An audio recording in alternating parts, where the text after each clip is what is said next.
Now to a story of a family's unwavering love of their son and to the community that rallied behind this family. CT Live's Taylor Kinsler gets us inspirational stories week after week. She's got another one out of Wallingford. You met this family by chance. Take it from there. Yeah, you can see the footage behind me back in November during our Game of the Week coverage. It took us to Wallingford to cover high school football. And while there was plenty to talk about on the field, another story was waiting to be told in the sidelines. And that's where I first met Lyman Hall High School graduate Jonathan Narducci. He is a huge sports fan, a loyal NBC Connecticut viewer, and a medical miracle. Shortly after he was born, a neurological syndrome paralyzed Jonathan from the neck down. Doctors didn't expect him to survive, but thanks to the village that raised him, he just celebrated his 21st birthday.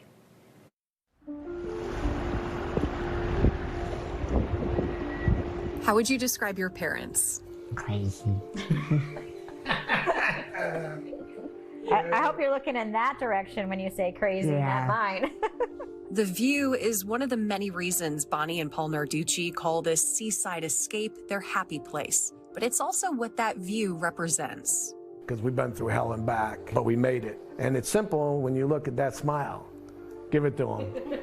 And that's what it's about for this family. We have a lot of laughter in our house. Yeah. Love? Yeah. Laughter and love.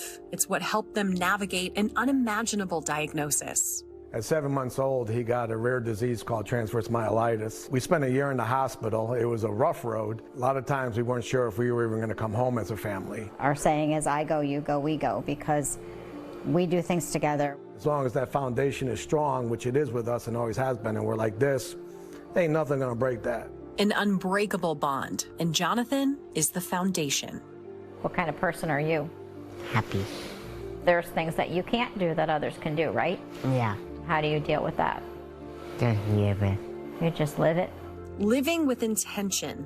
Every day, the Narduccis choose joy and celebrate all the milestones, from attending their favorite rock concert to graduating. And Paul left his job and went back to school with his son to make sure that happened. Lyman Hall was fantastic. When Jonathan graduated, Dr. Menzel surprised me with a diploma as well. So that was pretty cool.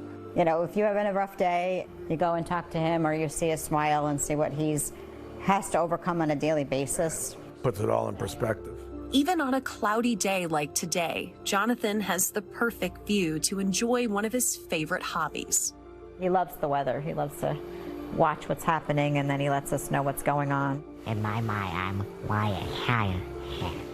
His mind, he said, he's Ryan. So he's the chief and feels like he's part of the team.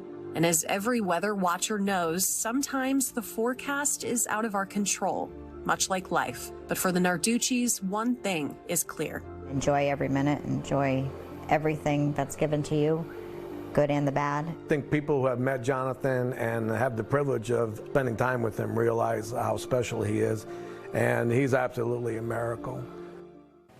This family has overcome so much, but they truly embody what it means to live life to the fullest. And you just heard Jonathan talk about his love of weather, and Ryan Hanrahan. Fishing is also a big part of his life, and he's looking forward to joining his dad at the Connecticut Fishing Show at Mohegan Sun in March. They'll have a booth called Jonathan Narducci Outdoors. We're blessed to meet a lot of neat people. I don't know the Narduccis other than this story, but Jonathan, Bonnie, Paul, they just exude joy. To take something so difficult and have that attitude, we can all learn from that. Absolutely. They said once they accepted what happened to Jonathan, they chose to live each day with joy, with purpose, with meaning. I've never laughed as much as I did during an interview. Sarcasm is at the core of their household, but they just hope that they can be a resource to other families out there. This is an incredibly rare disease. Jonathan was one of the first people who was diagnosed here in Connecticut, so they just hope to be able to help other families who might be going through something similar. And Ryan Hanrahan, who? Yeah, right? Yeah. You know, the title of chief is pretty big. I think he could share it with Jonathan. Hey, CT Live's Taylor Kinsler, you always do a great job. Monday through Thursday, 11:30 a.m., you can see Taylor's show. Taylor, thank you. That was a great story.